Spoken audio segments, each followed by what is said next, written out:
intellectual freedom. So I now want to invite my friend Janice Small, who, along with Ellie Boyd, our branch manager, and Tracy Haynes, the library's diversity, equity, and inclusion manager, made today's program possible. So a round of applause, please, for them.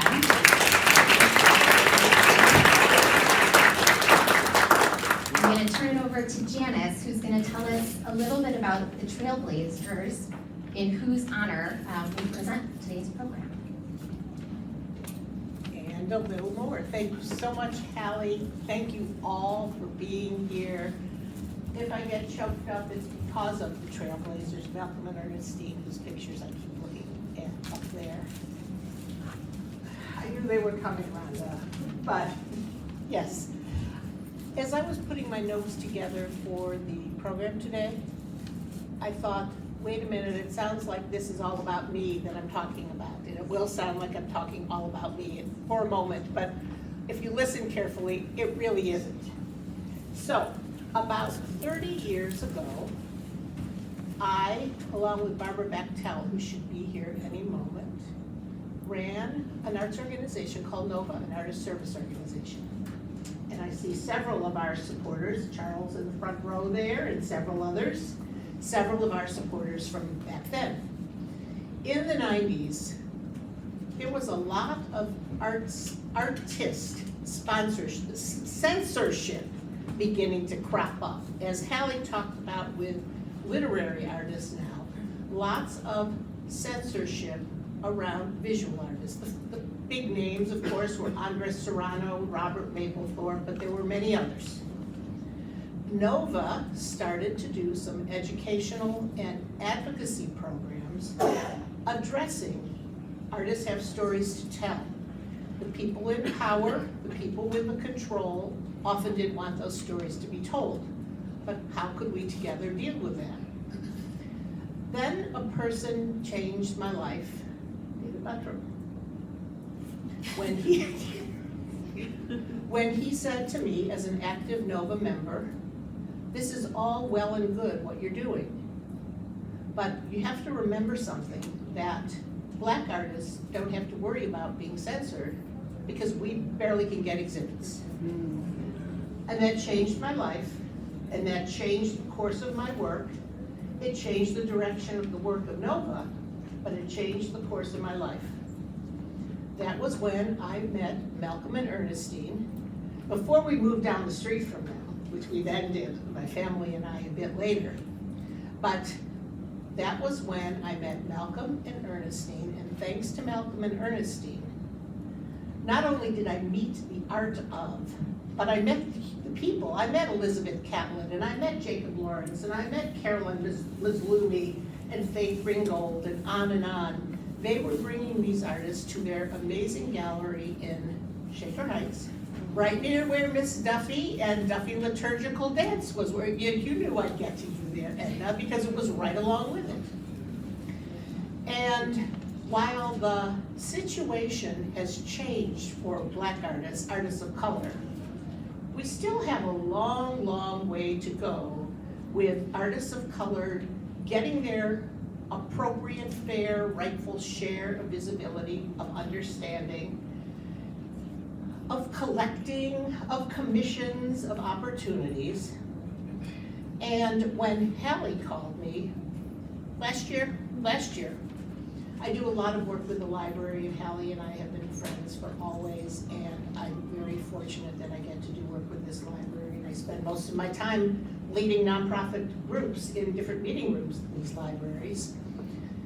She said she was going to be commissioning 3 artists to create work in honor of the 100th anniversary of this nationally known wonderful library. And we've all seen, especially during COVID, that libraries have become so much more. Libraries have become community centers. Libraries are there to help people with just about anything. And libraries are a major supporter of the arts. We talked about Antoine, and we talked about his work, and we talked about Museum of Creative Human Art and the importance of that organization. And then she called me just a couple months ago to say how how sad she was that she was getting some negative reaction to readers are leaders. The painting that you saw when you worked on the library, when you walked into the library, you saw is an amazing piece. And the models, where are the models for that painting? Let's see those little models. Can they stand up, please? They deserve a round of applause.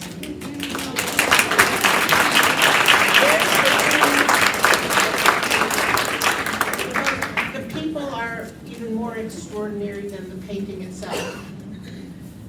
And I said to Hallie, okay, I've been through this before, and my mind immediately went back to David Buttram all those years ago, that there's more to be done, and let's turn this into a learning experience. Let's take this work, this misunderstood work, and we brought together everyone that Hallie said, Tracy from the library, our other Tracy from the library, Ali from the library, and then we brought together Michael and Antoine from the Museum of Creative Human Art, which is one of the many organizations that gets top credit for bringing visibility to David's work and many others here. I want to also mention Sankofa Fine Arts Plus. I want to mention Letty, that's you back there, right? Letty and Julia Burgos Cultural Arts Center, and Edna Duffy and Duffy Liturgical Dance, who have been toiling away for years and years and years to build visibility for Black and brown artists, often not getting the funding they need and so on. They're there and they're coming along, and we put together this program for you today. So what we're going to be doing here is turning things over to Deidre. And just like Hallie said about these amazing background bios of all of these artists, I have one of those on Deidre. But what I'm going to only say about Deidre is that she is my friend, first and foremost. And like very few others, in addition to being a huge arts advocate, she is a huge artists advocate. And that is something I always see in you and are so grateful for that. I'll give you a few things that while let me get your title right, she is Chief Community Officer at the Assembly for the Arts. She's had impressive leadership positions that she's held at the Cleveland Museum of Art, Museum of Contemporary Art, and consulting with Front and Studio West and Karamu and others. She is a great advocate for the arts and especially artists. And now to you, my dear friend. And with that, so I get to turn this off, right?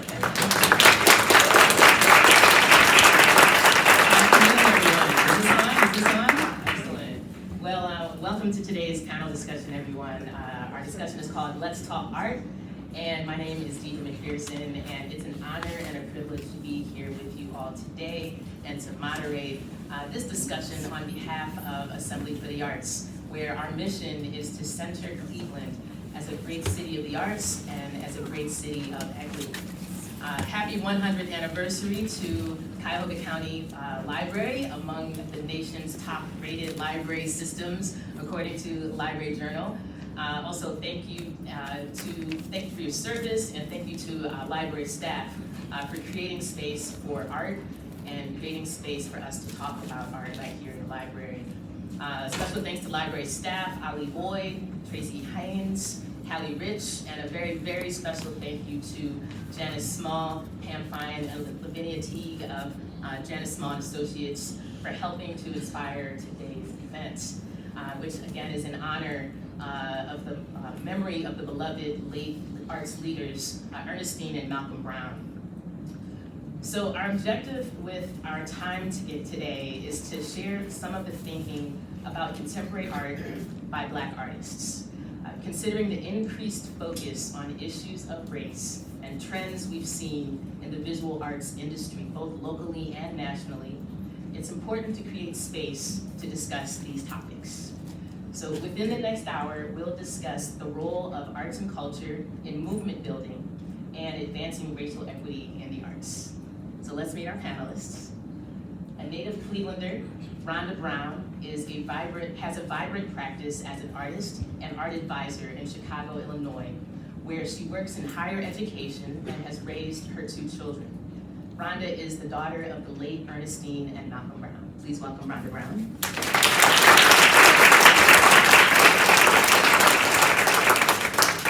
David Buttram is a painter, art educator, and Vietnam veteran whose work invites the viewer to explore the evidence of toil and strife, beauty and peace found in the inner city. Welcome, David Buttram.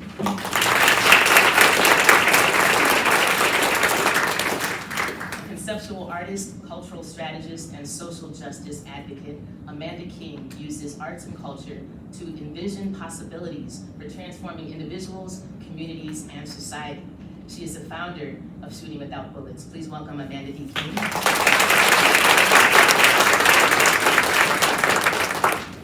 Michael Russell is a multifaceted leader and creative entrepreneur whose work connects art, culture, and community. He is a co-founder of the Museum of Creative Human Art. Please welcome Michael Russell.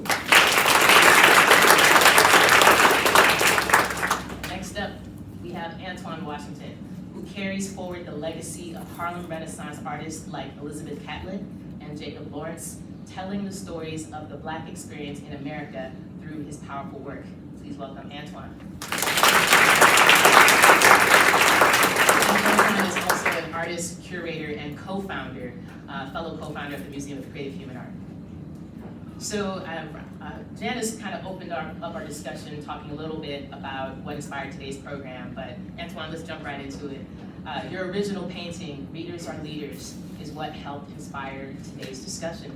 It was commissioned and purchased by the library to celebrate their 100th anniversary.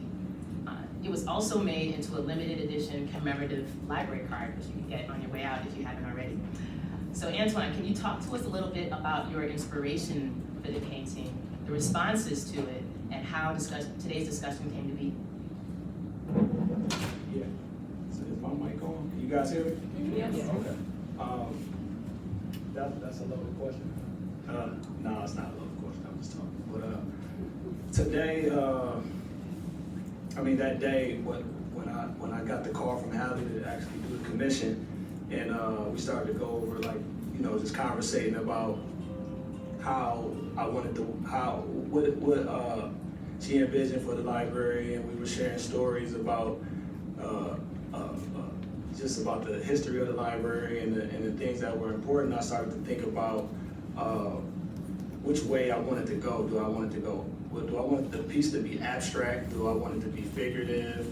Do I want the piece to speak to a larger issue? Do I want to tackle any of these different things? And so a lot of things started to go in my mind for inspiration. And what happened was I was looking at my kids, and I just was looking at them play. My daughter, she's always reading books, and she was right there. And so my son is right there. I said, hey, come here, let me take some pictures.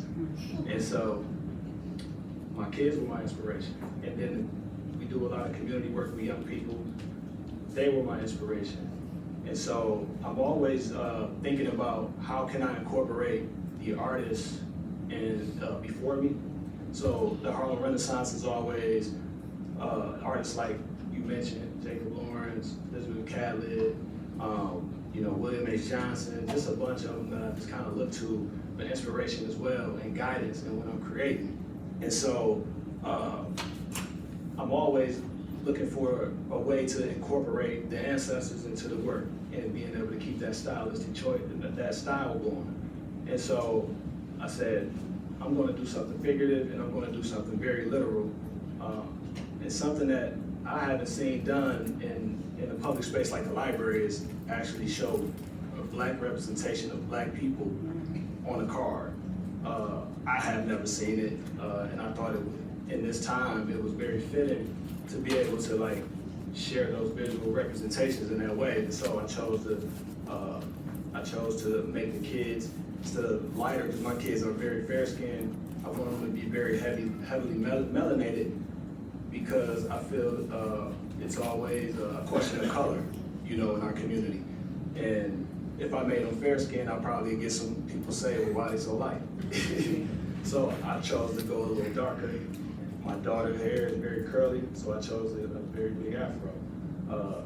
Because I thought that also was another representation, because hair is always this thing that our women deal with within public, you know, corporate America, different things like that. So I was literally thinking about all of these different ways, but also how do I make it fun for the young people? And so went very colorful, very vibrant, and those were a lot of the inspirations and thought behind me actually creating the card. Thank you so much, Antoine. So hearing that there was some criticism around the design of the card, the melanin, the skin tone, the hair texture, etc. How did that, did you feel like that was a form of censorship, and if so, why? Well, when Janice called me, I was kind of thrown back because I was sitting on the couch and I was with my son, and I'm like, wait, hold on, somebody got an issue with it? Because I just thought it was fun. It was probably one of my least controversial pieces that I've ever done. And I'm always pushing the envelope when it comes to my work. And so I was very thrown back. But so it kind of was like, what? They got an issue with 2 kids reading a book? But then I started to like take it off of me and not go into victim mode about it, and start to figure out a way to like understand, like, okay, is it something that I could have done better to execute and visually tell the story better? But then I said, well, you know what? A million things went to my mind, so I went to the first person that I know to go to when it's an issue, and I'm feeling a little hurt. My wife. I'm like, hey, this is going on. Calm me. She calmed me down. Eventually, we got on the phone with Janice. Got on a Zoom call with Janice and team at the library. Hallie, Ali, and Tracy. We all got on the phone and on the Zoom call, and we kind of talked about what was going on and some of the feedback. So I got a little bit more context around why people felt the way they felt, but it still didn't sit well with me, because I'm like, that wasn't my intention. And so, but I do understand that once the art is out there, the public, it's up to them to get their own interpretation. So I'm fine with the interpretation, and I'm fine with people having some pushback on it. That means that I did my job as an artist. I got some reaction, I got some emotion. Right, and we thank you for doing that, because that's, again, what led to today's discussion, and it's important to create space to talk about things like this. And so I was asking about censorship. David, this leads me to my next question. As Janice mentioned, you talked about at one point how Black artists don't usually have the opportunity to be censored, because historically their work hasn't been shown or collected to begin with. So basically, there was censorship of opportunity for artists of color. Could you share some more on this topic, and what was your experience as an aspiring artist and art educator? Okay, Oh, don't be afraid to use the mic. Can everyone hear David okay? I was not, can you hear me in the rear? Hello?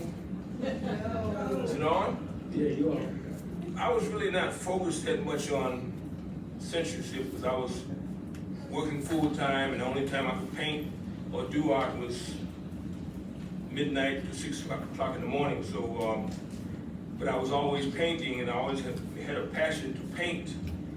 And Janice, who was in Nova, she was over Nova, and I had the art there available.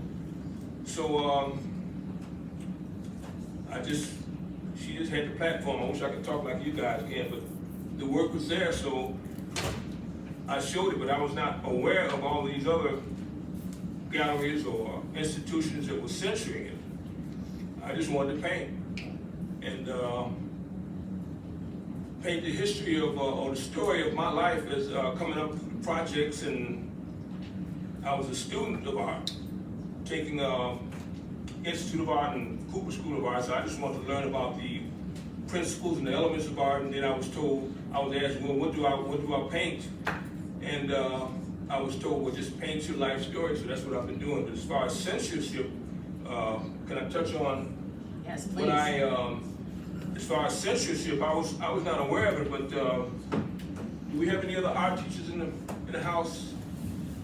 We got a lot You of might artists be in the familiar. house. You might be familiar with this right here. I taught at several schools in the Cleveland area, and where you at? Don't hide from me. There was only 2 artists out of 230 artists in this book right here that were black. One of them was Jacob Lawrence, and the other one was Romare Bearden. So here again, I was not focusing on these things, but as I went to school and learned about Jacob Lawrence, and I had to take notes, Romare Bearden and Charles White, Elizabeth Catless. So I would say that the institutions cause all this, because if black artists are not shown in the art classes and to the white students throughout the Cleveland area, how are they going to know about the black artists? So there's a whole lot of artists right here in Cleveland. Malcolm Brown, like you said, he opened up the doors for a lot of black artists, but a lot of people just didn't know about the black artists because they weren't published, and the students who were in middle school, in elementary school, we weren't taught. I never heard of Renoir or Van Gogh when I was in elementary school until I got older. So I just say that the institutions weren't teaching it, at least in Northeast Ohio. But there were some good things that were happening. I mean, here lately, I can say, where you at? Cleveland Museum of Art, for one. To me, that was a negative experience all through the 80s and the 90s, because I could forget about a May show, and they have a lot of catching up to do and making up to do, because to me it's still not where it should be. However, I just wanted to say the May Show, for anyone who's not familiar, was an annual show that the Cleveland Museum of Art did for a number of years that showcased artists that are based here in Cleveland. So you had participated in the May Show regularly, but please continue. I was not invited to the May Show, and I don't think I know anybody around who was as an artist. You? Okay, one time he was in the May Show. But I'm grateful for the Malcolm Brown Gallery, and he's here, Michael Gill, who publishes a part of this book right here, publications, and Journal. yes, and Janice Small. So we got work to do. That's right. Thank you so much for bringing that up, David. I think you brought up a really important point. Holding up that book, a book that's used in schools. 2 out of who knows how many artists included in that book were African American. Rhonda, let's talk about you and your parents. So in 1980, and also we got a request from folks in the back so we could hold the microphone close, even stand up if you're comfortable. But in 1980, Rhonda, your parents, Malcolm and Ernestine Brown, opened the first Black-owned, for-profit fine art gallery in the country.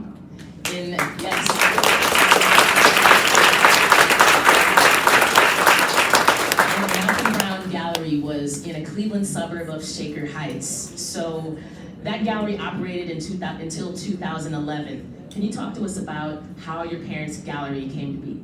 Sure. Can everybody hear me? Because I can talk really loud. I'm not going to stand up if that's okay.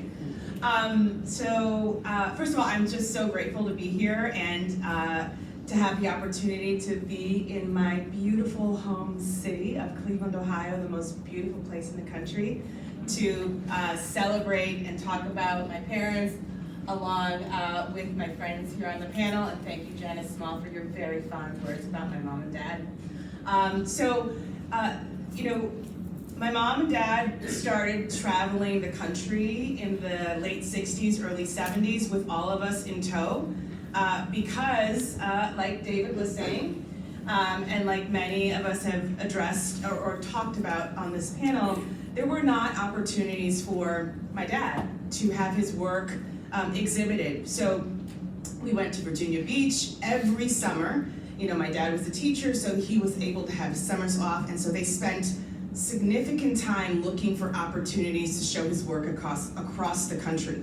And very quickly, my mom, who was quite entrepreneurial, made the decision over time that she wanted to open up a space that highlighted the brilliance of African American and diasporan artists throughout, to this region, right? And so in this region, just like Mr. Butcher has shared with us, there wasn't a lot of opportunities for African American artists to show their work.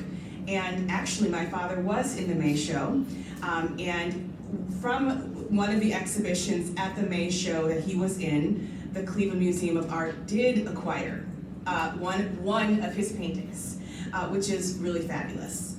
But the gallery was created with the specific intention to share the work of African American artists through the region. You know that anything that is successful in this country has to be successful in the middle of the country. So that's why so many politicos come to the middle of the country to do all of their campaigning. And through that experience, Elizabeth Catlett, Selma Burke, Jacob Lawrence, and many, Romare Bearden, Huey Lee Smith, Charles Saleh, their work was not only exhibited at the gallery, they spent time doing lots of education, not only about artists and artist movements. They spent a lot of time making sure that there was opportunity for African Americans to collect art. And some of the photographs that you see here, and we've got so many of them because my mother was unbelievably organized. There are so many photographs of Clevelanders in homes and at the gallery talking about art. And that is something that is very unique and very special to this city. In the 80s and the 90s, there are so many African Americans and non-African Americans together celebrating African American art. And so that is a point of pride that I think that my family shares, and something that we absolutely want to continue to kind of anchor in this city, that Cleveland has been doing this for a long time outside of the institutions and in partnership with the institutions. And I will share this very brief story with you. In 1982, when Romare Bearden came to Cleveland, he was very well known on both coasts, in New York and in LA. And my mom went to the then CEO or president of the Cleveland Museum of Art and said, "We'd like to partner with you to have Romare Bearden's, do some events or do some, work, or perhaps have his work both at the gallery and at the museum." And they said, well, first, we don't partner with galleries at the time, and also, and that makes sense, right? But they didn't know who Romare Bearden was in 1982. Yeah. And so, in terms of the idea that there are all sorts of types of censorship, and censorship can also be omission, right? Censorship can also be, there are thousands of unbelievably gifted artists, Black artists that are regional artists that aren't as well known because they didn't have the opportunity that other artists have. And so that was what the gallery was about, and I think I've taken too much time. No, thank you so much, Rhonda. Rhonda, that was...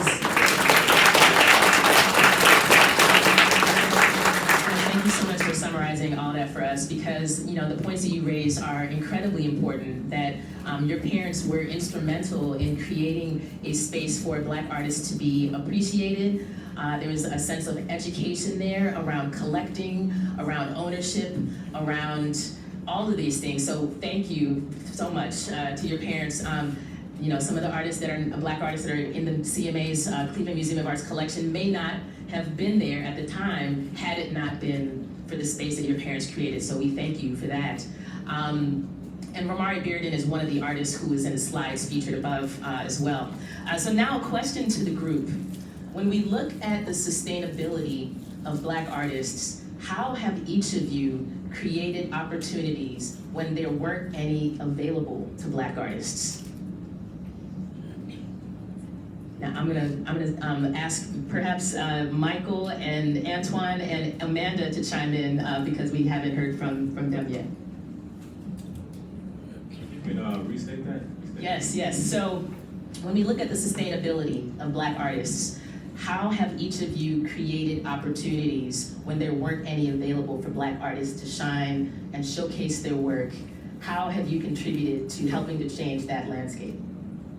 So at its core, it's the Museum of Creative Human Art. That's the foundation of it, is how can we provide an opportunity for this young man who, I'm just using him as an example, how can we provide an opportunity for them if there's no place to point them to? And so at the time, I was working with the local school district and for 10 years, and saw so many young people come through that were creative, but I was unable to point them in a direction. So Antoine and I came together and said, how can we provide, just be a part of an answer? And so we created this to be able to point them in the right direction. And so that's one way that we've done that. Thank you. Good afternoon. Is my mic on? Hello? Try that again, Amanda. Hello? Okay, hi.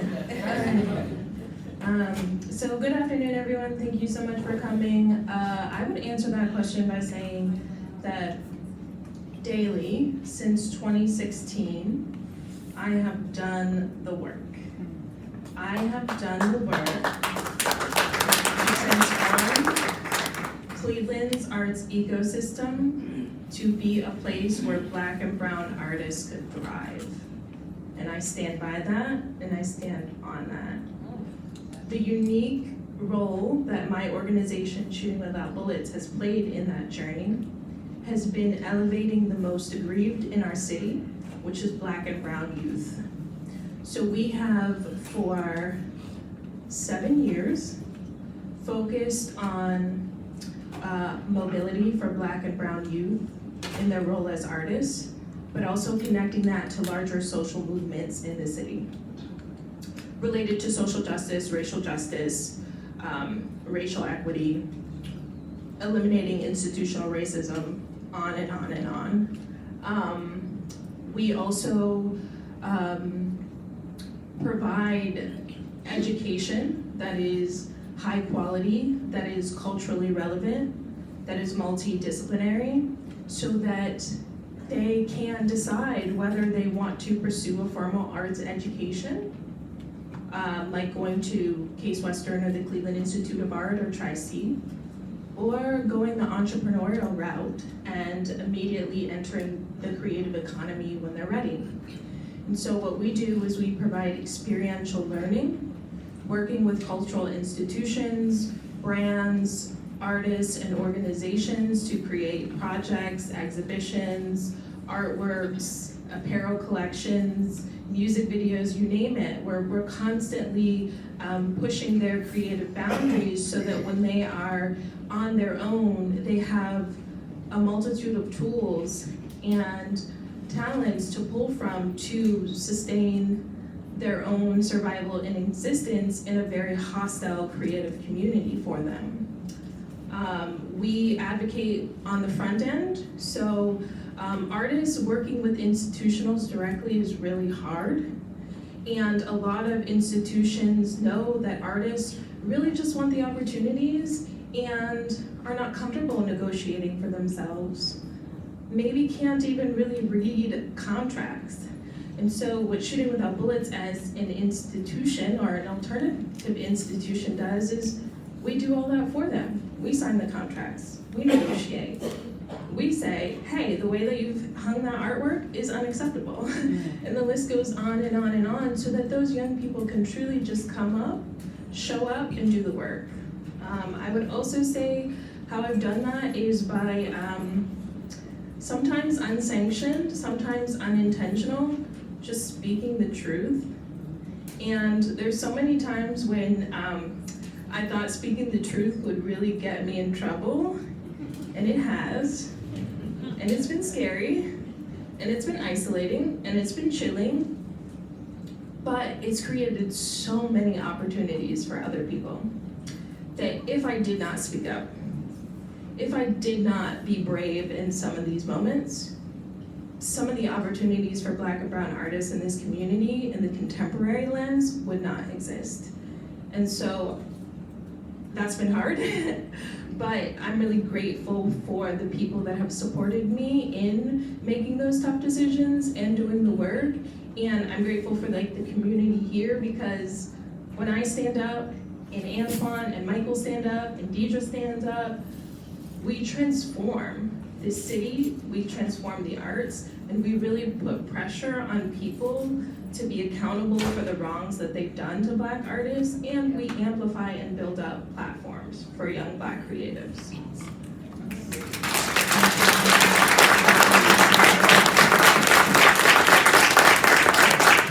Thank you so much, Amanda. You brought up so many great points. I just want to open up, see if Rhonda or David have anything they wanted to add around that. David in particular, when I think about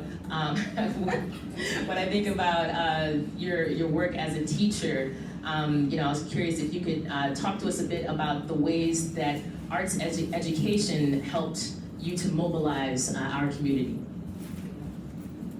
I think it's always good for students or people that's just starting to have a platform to show their work. A little louder for us. I think it's good for all students or people that's doing art that they have a platform to display their work. It's very important. And as far as students go, a lot of them, I kind of miss teaching in a way, but I always remind them that all students have talent. And it's up to, they have to get the inspiration and the desire to learn the principles and of art so that they can go ahead and pursue, but they have to have a platform to display their work. Excellent, thank you, David. Amanda, I actually want to go back to something you mentioned. You talked about entrepreneurship. You've mentioned that institutions that are looking to improve their public perception often rely on the artwork, the labor, and the activism of Black artists to move them forward. When we talk about change, what does that look like in theory and in practice? So I think that first, these predominantly white, majority cultural institutions who are really trying to do the work and reckon with their exclusionary practices, they have to hire Black creatives and consultants who have the lived experience to know how to move them forward. They have to have Black people on their board of directors.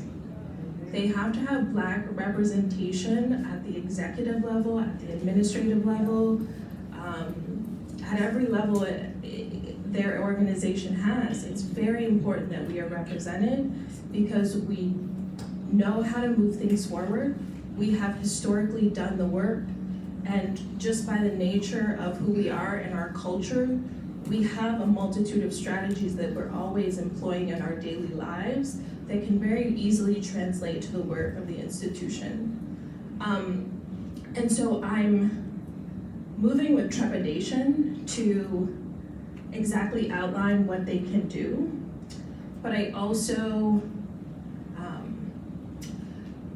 feel like this is a moment where every Black creative, intellectual, cultural organizer, we can't really afford to withhold our talents and our knowledge, because change should have happened a long time ago.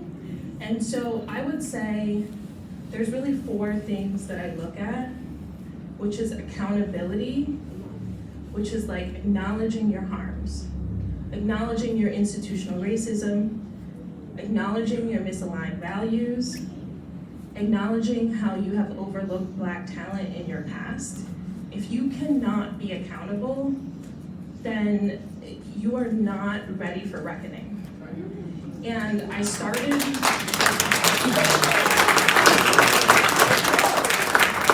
I started in the realm of actually police accountability. I went to law school at Case Western, started shooting without bullets in my second year of law school. Now I'm a full-time artist, so don't ask me to represent you. But I started in the realm of police accountability, fighting for justice for Tamir Rice.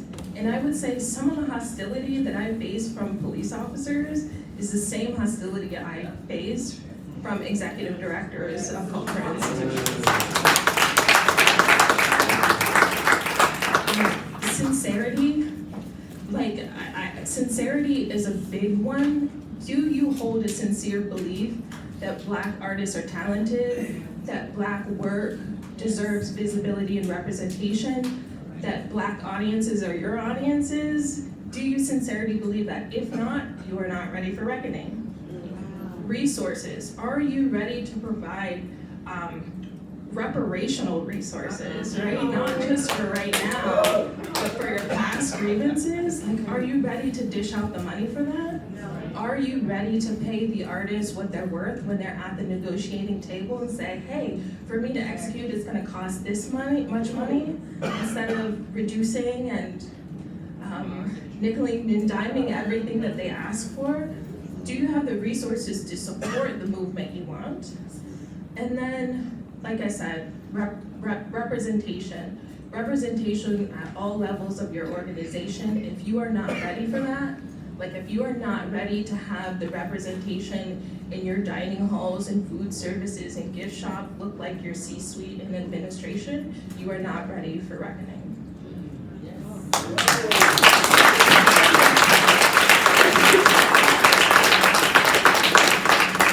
Thank you so much, Amanda. I really appreciate your honesty and your passion that you've done this work for many years. So it's been just a pleasure and an honor to see you do this work and work in solidarity with you over the years. Antoine and Michael, I want to circle back to you because one thing that Amanda mentioned was reparations and having space. So I wondered if you could talk a little bit for anyone who may not be familiar with the work that you did at the Museum of Contemporary Art here in Cleveland. What was your vision and what were you able to accomplish in terms of advancing the visibility of Black artists in our region? So the intention came from, I would actually want you to start that because that's the intention. Yeah, the intention came from, first of all, the work that Amanda did in the beginning. So when she talked about some of the opportunities that other artists may not have, it's because of the loud voice that she spoke and put her life, career, and artist life on the line for us all. And I just want to say thank you. But also, you know, me and Michael, our same thing is to figure out ways to operate outside of the institution. That's just how I am in general. I'm gonna figure out how to, you know, operate outside and be an entrepreneur and figure out how to do this without having to go inside of behind enemy lines, if that's what you want to call it, and fight and go through stress and mental health. I don't want to deal with that. And I hear the stories and I read the articles. So my thing was, I was always told to figure out a way to operate outside of the system. And so that's what me and Michael decided to do. The intentionality was that behind actually even getting the opportunity to display what we wanted to do at the Contemporary Museum of Art was simply because an act of racism and vandalism happened to my work during the time that I was showing at another space on the west side. And which was very fitting because I was hurt about the fact that I didn't have any protection around the work, but it actually spoke to the privilege and it actually acted out spiritually through the work. Everything that I spoke about, that person did to the work. So as an artist, that's how art it should be interpreted. But however, we got the opportunity and the intention behind it was how do we not tokenize and tokenize this situation and make it about us, and how do we give it back to Cleveland? How do we give it back to the elders? How do we give it back to the artists who are overlooked and everything that Amanda was talking about? And so we talk to the artists, we talk to people, we hear the stories, we're learning the history. And so with this opportunity, it wasn't for us to just go in there and look good. It was like, hey, how do we give it back? And so it was simple. Go in there, and whoever said that they didn't get the opportunity, give it to them. They don't have to fill out an application. They don't have to go through all of the red tape. Just give it to them. And also, while we're giving it to them, our organization said we're going to pay them for showing. And we did that. We didn't have help from the museum. We came out of our own pockets to pay artists, to hang the shows. We did that, and we're proud that we were able to do what we could with the artists that responded to that, to what we were trying to do, and we're incredibly proud of the work. But however, it wasn't about being in that big beautiful building. It was about giving something back and righting a wrong that we didn't even create. We're righting our own wrongs. And so what was incredibly disheartening is a lot of people who didn't understand why we were there, and the criticism that we got for being in there. And I think that was probably the most disheartening, because no one came to us and said, how can we be of service to you to figure out how to navigate this? Because we just wanted to give it back. And I'm gonna be quiet, I'm gonna let Michael speak, because I can go into another place, and I'm not gonna go there.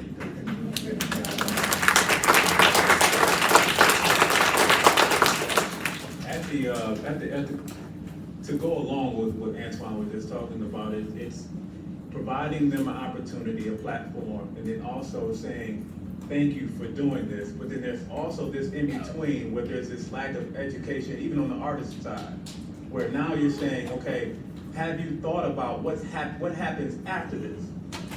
Have you thought about where is your life, where is this journey taking you? Have you thought about the business side? Have you set up the LLC? Have you thought about all these things that are gonna help protect you, but also provide you what you need on this journey? And so a lot of them were saying, oh no, I didn't know. Or what do I do next?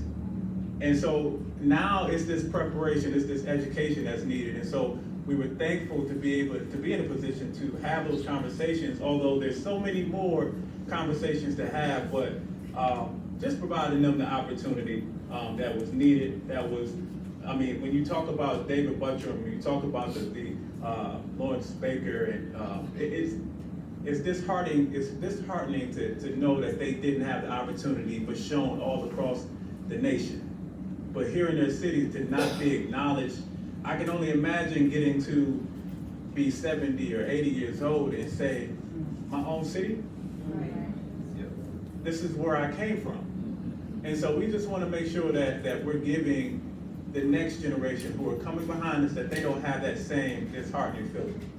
That they have an opportunity, that they're not being censored, that they have a sense of freedom to know that I can speak my mind. I can create what's in my mind. And so that was an opportunity for us at MOCA, and so I just want to be quiet and put a button in. Thank you so much, and I just want to also just acknowledge how inspiring the Museum of Creative Human Art was for myself, and I think across this region. I think the work that you did really disrupted the visual arts scene here in Cleveland by having you basically in residence at MOCA Cleveland and introducing artists who should have been on everyone's radar to the public. So you really created space for quite a number of Cleveland-based Black artists to have their first solo exhibition in a major museum, and that's definitely something to be grateful for the work and vision behind that work. I just want to thank all of you on this panel for just being open with us today, and I'm going to ask a couple more questions before we open it up to the audience for questions and answers. But first, I have two questions as we begin to wrap up. The first one is, what legacy do you strive to carry on and inspire in the next generation of Black creatives and arts leaders? And then secondly, what closing words would you want to share with fellow panelists in honor of the role they played in arts and culture movement building? I'm gonna look to both sides and see who would like to go first.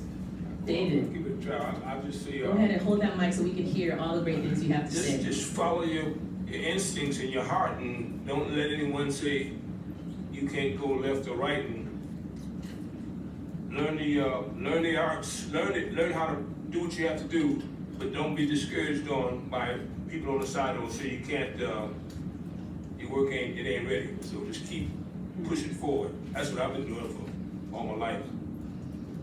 Thank you, David. And any flowers or words of just appreciation that you want to share with other members of the panel for the work that they've done, or? Yeah, especially, to Antoine and Michael I met them last year, and I'm glad to have met each and every one of you all. I was part of a Zoom meeting, first time I was with this team here, and I was looking at Rhonda, and I kept saying, like I know her, but come to find out her eyes, she had her eyes, she's the mother of her eyes, and I said, wow, I never knew that was Malcolm Brown's daughter until that meeting. So, and it's a pleasure because her work, I want to ask you, when you started drawing and painting as a toddler, and her work is powerful. It's like her dad. So, and you, I appreciate, kind of assisting me, my first panel meeting, and powerful team here, powerful group. Appreciate it. Thank you, David. Rhonda, how about yourself? What legacy do you strive to carry on to inspire the next generation? And what closing words do you have to share with fellow panelists today? So in terms of legacy, you can probably tell it's very important to me to ensure that the Malcolm Brown Gallery, the work that was done here many, many years ago, is never forgotten. And I do believe that there's been a gap because none of the Brown children stayed in this amazing city. So now that my parents are gone, and I spent 6 years coming back and forth often, caring for them, and I just fell back in love with Cleveland, Ohio. So in terms of legacy, it is my dream and hope that everybody in this room carries forth their vision and continues to collect, really supports the vision of my colleagues here on the panel, because lifting up and carrying forth the work of Black artists is critical. And so that is my true, desire. And in terms of the panelists here, I was actually blown away by the 4 items for reckoning that Amanda identified. And it is so true, right, that accountability, sincerity, resources, and representation in human resources, right, at these institutions is incredibly important, because you can have all of the Black board members, Black administrators, but if there's not someone that represents and understands bias in a way that no one else could except a Black woman or man in human resources, it's all for naught. So I appreciate that. Thank you so much. Michael and Antoine, I've known Michael's family for a very long time, but I had the opportunity to attend a show at something paper supply. Morgan Conservatory, yes.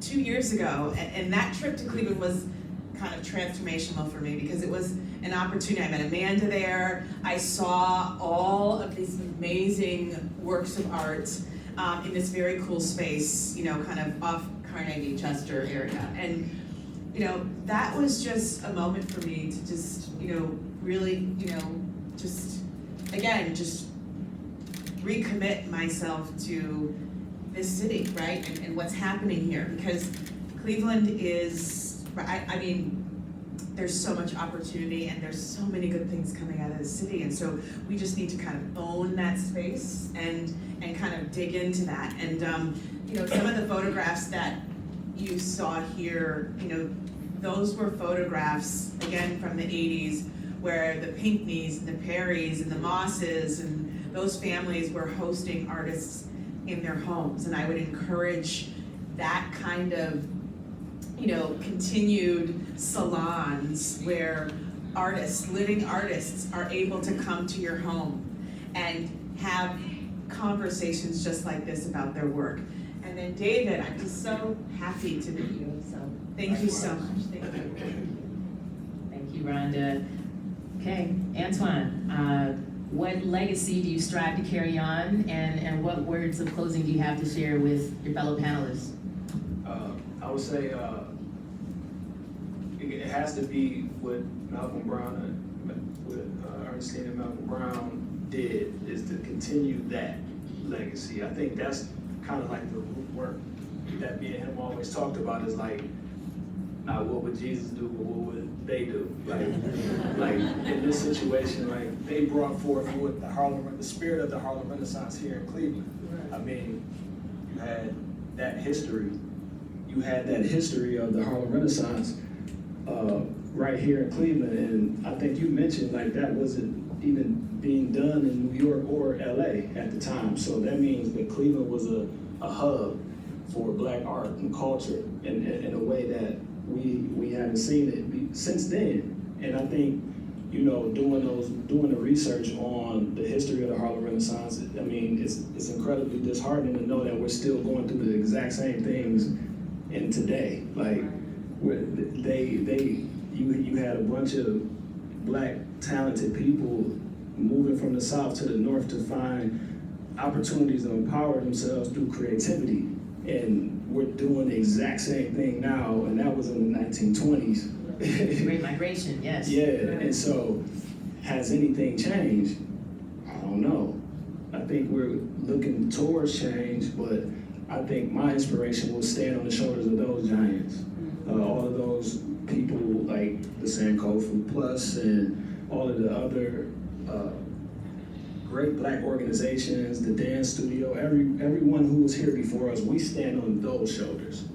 And I believe, like, however we can continue to work together and build a sense of real community and Black unity within the arts world and space here in Cleveland, we'll be a force to be reckoned with, and our children will have a brighter future and opportunity. And they'll also have our own institutions to actually work in and collect from. And we can archive our people and be able to preserve the artworks of all these brilliant artists that's been in Cleveland for years, way before our time. So that's what I hope, and that's my inspiration for the next generation. Thank you so much, Antoine. So I'm a thinker, and so I'm just thinking about all these different things. But I want to say thank you to each and every person on this panel and everybody in the audience. But I know to your question, thank you, David, Rhonda, Amanda, Deidre, Antoine, and I even say myself for showing up. And how do we want to be remembered? You know, as we continue to move forward in our lives, how are we going to be remembered if we pass away today? All we have is the present. And with our young people, when you go to sleep at night, this is the legacy. So when I'm in front of young people, I talk to them about imagination. And if you're going to sleep at night and you think about where you want to be in the future, how is it not possible for you to get there? I transformed my life from basketball, now I'm in the art space, and then I look up and say, oh wow, I did this through imagination. So you also got to think about that. What do you want to do? What do you want to do with your life? And go after it. You have all the resources. You have your dad, your guardian with you to help support. You have a community around you to help support you. You who matters to me. You're the legacy. This has to transform your life, you being here right now. To say, why am I here? I'm sitting in front. Most young people sit in the back. You know what I mean? So why are you here? Don't answer that, but but yeah, that's thank you. Thank you, Michael.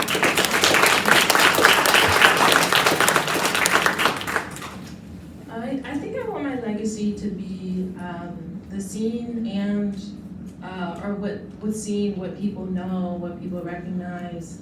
That's of course collecting and buying my work and supporting the work of Shooting Without Bullets. That's criticism, like any writers out there who are writing about Black art and critiquing it. That's extremely important for us to build legacy. Is, can you interpret my work? Can you expose my work to other people?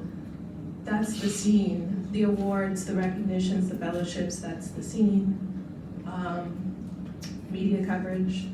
But the unseen is really what is fundamentally most important to me, which is that Amanda, in the privacy of our own spaces, did this out of grace for me, and it transformed my life and my struggles, and in turn, it impacted and changed her life as well. I think that so many artists, we're faced with the struggle of, do we pursue clout, and do we advertise and market and monetize everything for the public to consume, or do we organize in the confines of private spaces and have meetings amongst ourselves where no one actually knows what's going on, but the work is being done? That's largely how I work. And that legacy is for the people that have been in community with me to know. But if someone was speaking at my funeral, I wouldn't want someone to necessarily say, she won this many awards, but she and me together in these private and intimate moments build transformation. Everyone on this panel, Rhonda, I'm just getting to know you, but I look forward to getting to know you more. David as well, but Antoine, Deidre, and Michael, again, being in community with you and having the multitude of conversations that we've had in private, outside of like the cameras, outside of any monetary incentive, it's truly been a blessing to me.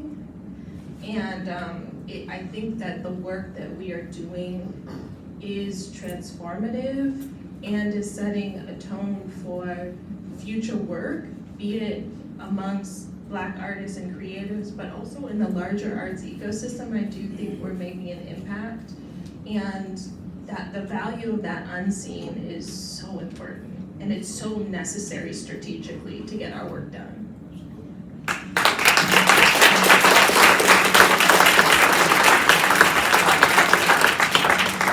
I'm just very inspired in this moment with the leaders that I have the privilege of sharing this space with. And I just wanted to take a moment to acknowledge in the audience that there are a number of people, and I'm gonna ask for some audience participation here. I'm curious, by show of hands, how many artists are in the audience, by show of hands? Wow. All right, awesome. That's awesome. Thank you. Also, how many arts administrators or art curators or organizers are in the room?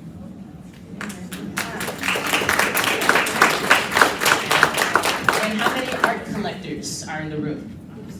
Okay. So when you look around this room, this is community. We are all in solidarity with one another. And I encourage these connections, and I encourage you to stay connected with one another, support all the artists in this room, support all the artists who are underrepresented.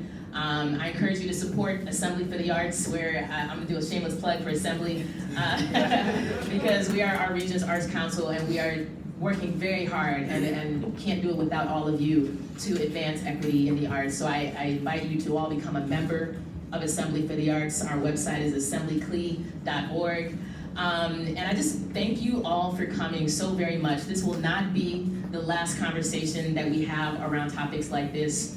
But before we wrap up and welcome questions from the audience, I wanted to invite my colleague, Jeremy Johnson, who is the CEO of Assembly for the Arts, to please come up and just share a few words before we, and so we'll have a few remarks from Jeremy, a Q&A, and then there is a reception outside by Antoine's painting. So first, let's hear from Jeremy.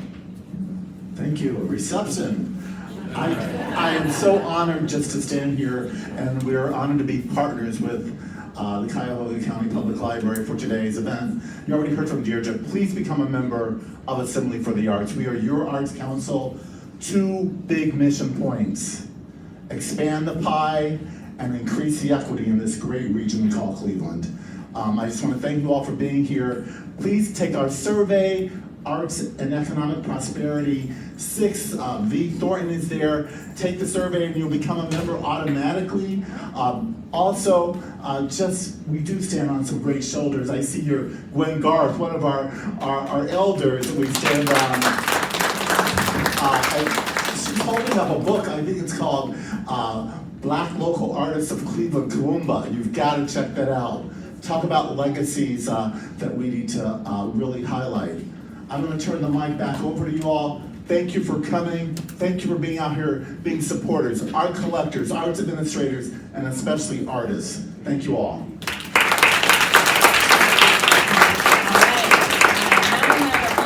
For some questions, and so I'd like to open up the floor for questions. We have a microphone that Ali is bringing around. This question is to Deirdre and Antoine, and I'd like you to both comment on Fred Bedwell's triangle. How did this help exposure Black artists, and how did that exposure help them? And second, for Antoine, he was a part of Front, and he won a $25,000 prize, I believe. There were 4 artists. Explain what else you got. I think you got some museum shows, and how are you going to use that money? Thank you. Hey, all right, I'll jump in first. I joined the staff of Assembly for the Arts back in November, and prior to that, I had the privilege of working for Front International Contemporary Triennial for the Contemporary Arts. So I was working at Front as their director of community initiatives, and my role in that, if you're not familiar, Front was a art festival that occurred over the course of 3 months in Cleveland, Oberlin, and Akron. There are about 30 venues, and this past summer was its 2nd iteration. And it was monumental because Cleveland's never had anything like that before. And 2018 was the first one, 2022, this past summer, was the 2nd one. And one thing Front needed help doing was connecting more Clevelanders to the festival, and getting more Cleveland audiences to it, and also diversifying the audiences and connecting more deeply with Black and brown artists. So I was hired, and that was my role with Front, and there were 2 things that were important to me in that role. One was to honor Black and brown artists and invest in their work, and one was to create welcoming experiences. So part of that was designing the Front Art Futures Fellowship, and as you mentioned, Amanda and Antoine were among the 4 artists that were recipients of that award, and it included a $25,000 prize. So we're talking about investing in people's practice, you need money to do that.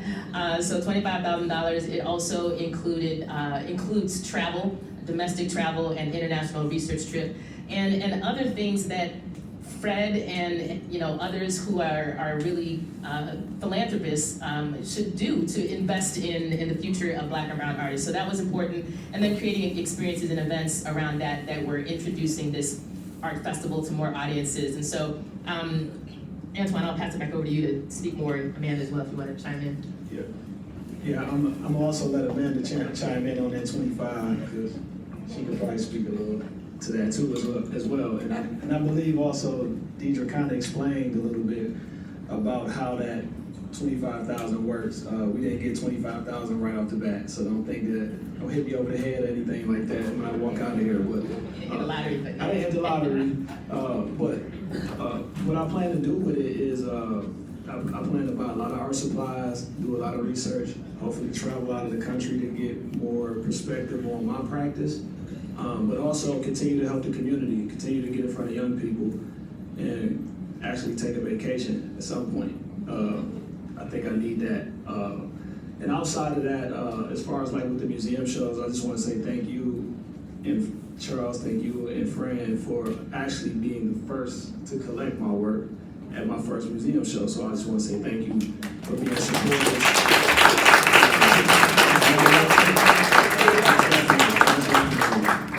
You guys have been nothing but support of the arts community, so I just want to say thank you guys for giving me the opportunity to be in your collection. As you pass it down, may I butt in for a second, as it's coming down to Amanda? Yep. The DeBordeaux have been supporting young artists, especially artists of color, quietly, always, 20, 30, 40 years. Humbly, quietly, always. And they're here today.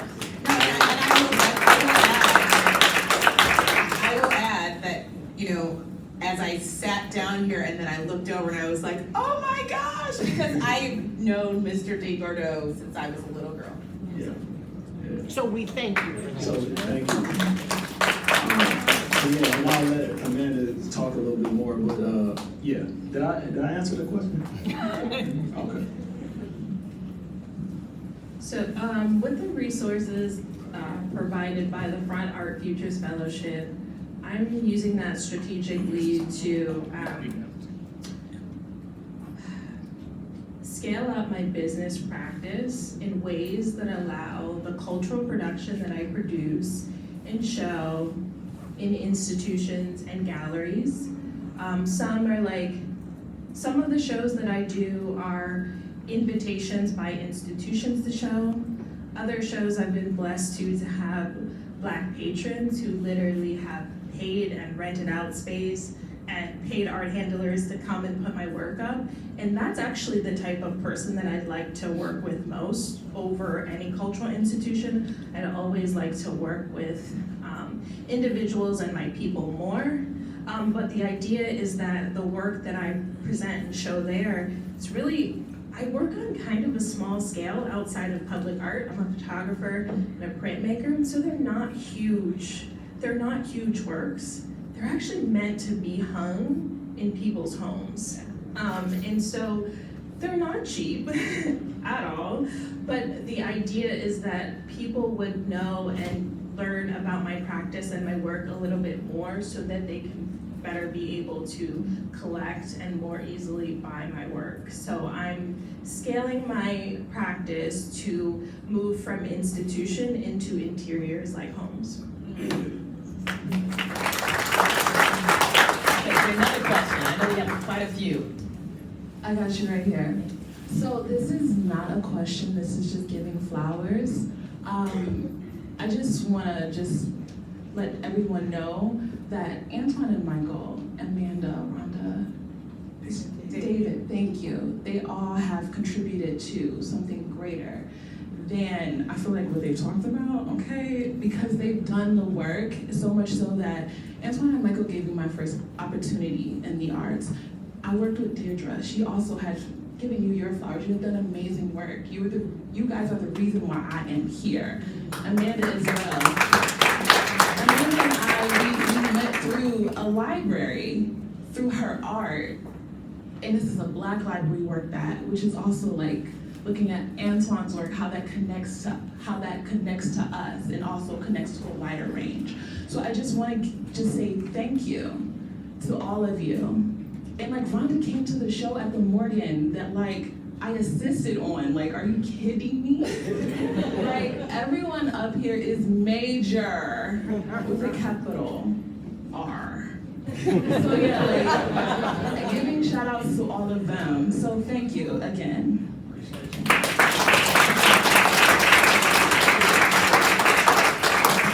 Okay, we have about 5 minutes, so I know we're not gonna get to all the questions, but Ali has a tough choice of deciding who's next, and I encourage you all to stick around for the reception so we can continue this dialogue. Next question.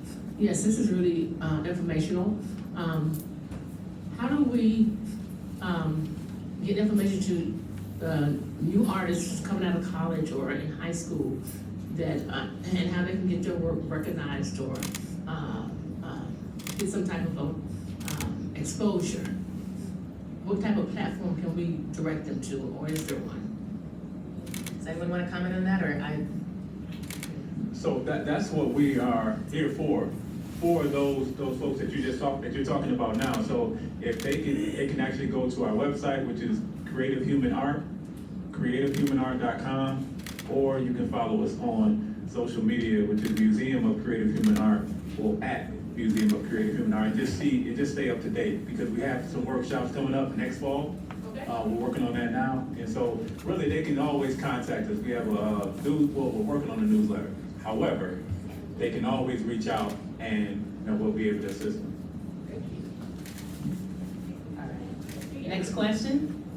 Hi, I'm Delany. I'm president of Black Creatives and co-chair of the Graphic Arts Guild, and I've got a question for all of you. What are your thoughts surrounding artificial intelligence and protecting the copyright and intellectual property of your work? Who would like to take that question? I'd be happy to talk a little bit about how I received artificial intelligence when I first saw it. I think it's very interesting, right? And I think that there is a lot of dialogue and discussion that needs to be had around its genesis, right? And so the questions that come to mind first is like, who is the artist, right? Because if there is a program that is creating and taking and receiving images, and then from that receipt kind of creating and outputting content, who becomes the artist? And I don't know that I have the answer for it, but it's certainly something very interesting to be thinking about. And I also have my master's degree in art history, and part of when you begin studying the theology or the theory of art, you very quickly learn that there's no such thing as an innocent eye. And I can't remember whether that's E.H. Gombrich or Eugene Gombrich. He's a philosopher. And what we all do as artists is that we look at other artists and then we create from that vantage point. So that discussion around original thought is something that probably has been debated for years and very philosophical, right? So I think that conversation is adjacent to this artificial intelligence art creation. Anyone else want to comment? Most of my work is not online. So if you Google Amanda D. King, you are not going to see replicas of my screen prints. You might see like exhibition installation shots. You might see portraits of me in front of my work, but the actual work itself, I don't put online. One, because I'm an image maker, and so a photographer, it's much more easy to disseminate, say, photographs than it is maybe even sometimes paintings and illustrations. But my online presence, I think, is not to the point where I would get some of those AI poachers. I don't want to say exclusivity, because it's not like exclusion from people seeing my work, but I like to keep my work in my control and to show it to who I want, where I want, how I want. And a lot of my frustration with showing my work has been that institutions and places who have had it in their hands have not done right by it. And so I'm very protective of it. And in a sense, that's difficult because if you Google me, who knows what's gonna come up? I never Googled myself, but my work might not pop up. But I do believe that that allows me to protect my work at this phase where I'm going from emerging to established, and I can really set the tone and the narrative for how my work is displayed. So. Thank you so much, Amanda. I wish we could keep the conversation. We got one last question in the back before we wrap up. Yeah, my name is Chester Hopkins Bay, and I've been an artist here in Cleveland for 30 plus years. Over the years, what I've noticed in terms of Black artists and how we relate, there have been a lot of African American artists up here that have passed away. And when they passed away, there's been a lot of history that's been passed away with them. So when we look at the landscape of Black art up here, do you all see a unified landscape with Black artists up here to where a lot of that information can translate from the older artists to the younger artists? And what are we doing to unify and get that kind of cohesiveness with the younger artists and the elder artists? Thank you so much for that question, Chester. I know from my standpoint as an arts administrator, I see some improvement in terms of solidarity and collaboration. I think it's really important for us to unify. I think there's a lot of power in that, and I think among the folks along with this panel, I've seen how their work has inspired one another, and so we need to amplify that. We need more of that inspiration and building on the history and legacy of those who came before us.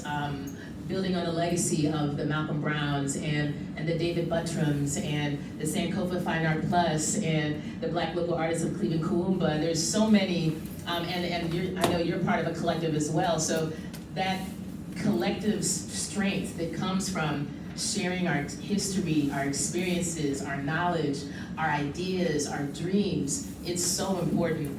And we do need more of that in the future. And for myself, what I'm very passionate about doing with the work that I'm privileged to do at Assembly is thinking about how do we assemble and bring people together for an improved and healthier and more inclusive and equitable arts ecosystem. And doing that within the Black arts community is especially important for Greater Cleveland because we have history, we have legacy, but there's so many stories, for example, of the Malcolm Brown Gallery that are not known. People need to know that history, that background. And so in order to make that happen, we need groups like, and organizations, institutions like the Museum of Creative Human Art. We need organizations like Shooting Without Bullets and visionary leaders like the ones that are up here on this panel. So I know the work at Assembly, my colleague Veronica, Jeremy, and a lot of other folks who might not have been able to attend today's event, that's something we're really passionate about, is bringing that unity together so that we can share that moving forward and continue this moving forward. So thank you for that question. Anyone else want to elaborate on that? Well, the show at Morgan Conservatory was called Cross Generations, Bridging the Gap between Artists. And so what that was about was, how do we reach the elders and how do we reach the young people and bring them together and exhibit their work? And in doing so, it'll provide an opportunity for them to have conversation while they're hanging or while they're amongst one another to talk about those histories that could possibly have been missed. To be even introduced to some of the elders being introduced to the younger and vice versa. And so we had another exhibit called Where We Overlap. And so that show was also an opportunity for the elders and the young to come together and work collaboratively. And so we're going to continue to intentionally do exactly what you're saying, is bringing the communities, bringing the younger and the older together so that we don't have that loss of information. Because we all have something to give in this space and this time now. So we definitely look forward to having more. So with that, I'll say one last comment before we wrap up. Where We Overlap was an exhibit at MoCA Cleveland, and that brought together Black and brown artists of different generations, and is now also a documentary film. So if you want to learn more about that exhibition, I encourage you to go to the Cleveland International Film Festival this Wednesday at 7